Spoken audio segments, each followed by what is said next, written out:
I wanna eat that pudding when I come home. I wanna eat your pudding until you moan. Eat black pudding that it tastes so sweet. I wanna eat jelly pudding, that's my kind of meat. Pudding, pudding, that's the day. Pudding, pudding, hey.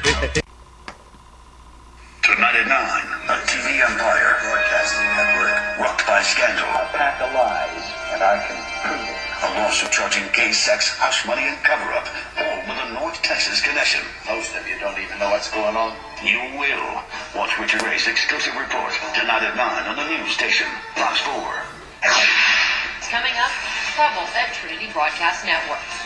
Why a Dallas-based foundation has one of the world's most visible televangelists in its sights.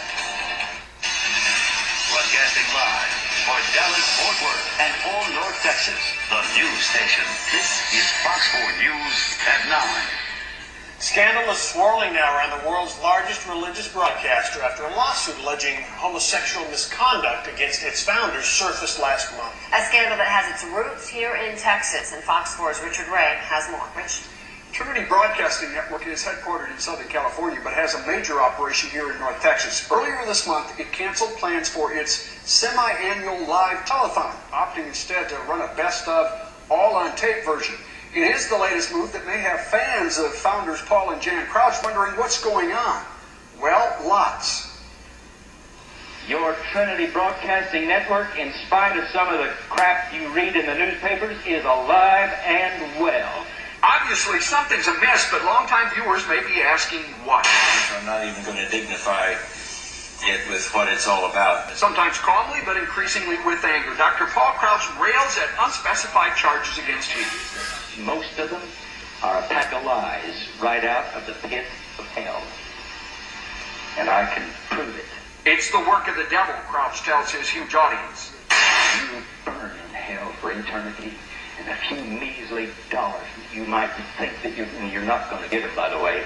But in fact, money paid to settle a lawsuit is at the heart of the crisis at TBN. The story begins here at Shiloh Ranch, Colleyville, Texas. It's one of dozens of residences that Paul and Jan Crouch maintain at various locations around the country. In 1991, Paul Crouch met a man at a TBN-affiliated drug treatment center here at the ranch, a man named Lonnie Ford. This much is certain, Lonnie Ford's no angel. He'd done time for drugs and a sex offense against a 17-year-old boy. Paul Crouch employed Ford as a chauffeur on and off twice right after he'd been released from jail. But in 1998, after yet another jail term, Crouch refused to hire Ford back. Ford filed a wrongful termination and sexual harassment lawsuit, alleging a homosexual relationship with Dr. Crouch. TBN reached an out-of-court settlement paying Ford $425,000 and getting in return Ford's promise of silence.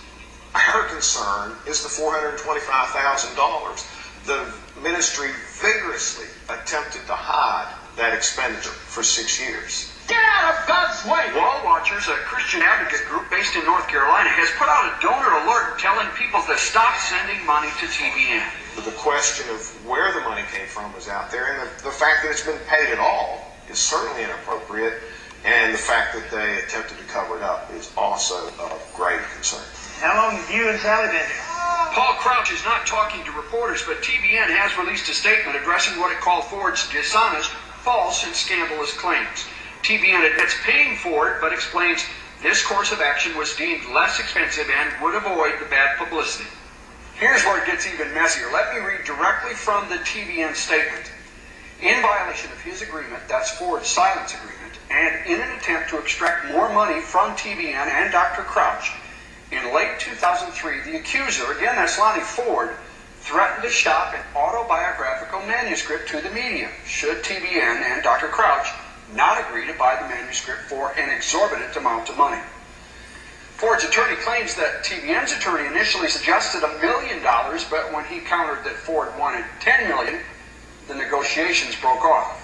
All our efforts to get TBN's version of the story led to TBN lawyer John Casorian, who asserts that not one red cent of ministry money was used to pay off Lonnie Ford, that it came from insurance and Paul Crouch's personal funds. This is a Trinity Broadcasting Network celebrating 31 years of God's miracles. What TBN does not dispute, despite its urgent pleas for donations, is that it's sitting on a mountain of cash. They're constantly telling folks that even though they have $300 million in cash reserves and investments, that they're needing more money. In the U.S. alone, TBN is watched by more than 5 million households. Most of the big-name televangelists, like Benny Hinn, now air their shows on TBN. Most preaching the so-called prosperity gospel, promising God's blessings on those who contribute money, a doctrine many Christians believe is a perversion of the Scriptures. Paul Crouch ridicules such criticism. What do you want me to preach, Father? A crazy plot tied a knot in our thought, but the culprit is caught, as I tell you about. Stony bologna on rye, beware that sandwich on high. It'll send you up to the sky, cause your beehive hairdo to die, make a hickey appear on your